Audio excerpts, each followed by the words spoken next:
Mga klase ng bahay dito sa Japan. Good morning mga ga! Kumusta? O karon ipakita na ako sa inyo ha, ang mga itsura sa mga balay diri sa Japan. O, diba? Kani nga balay at bang ni sa amuang apartment mga ga, diba? Gwapa kaayo, sosyal kaayo mga ga. Kung napansin ninyo mga ga, halos wala gyud gate diri sa Japan. Wala na uso ang mga gate. Kung naaman, tagahawak ra gyud nato na mga ga, no? Dili gyud na pwede nga lagpas sa ato ang ulo mga ga, kabalo mo kung ano.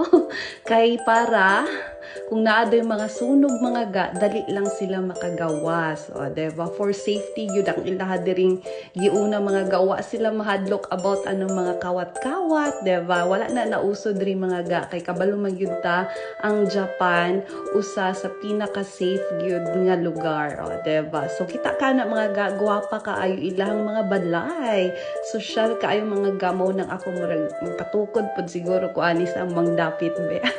Bitaw kanu sa pagkahano. So mo na siya mga ga, mga nindot jud kaayo ang balay diri sa Japan. Mga lami og style ba, lami sa mata, di ba? So unique kaayo og mga style ang balay nila diri sa Japan mga ga. So mao lang na mga ga, hinaot ko ka nag-enjoy mo sa ato ang mubo nga video karon og at least man lang kakita mo kung unsa ang mga klase diri sa balay.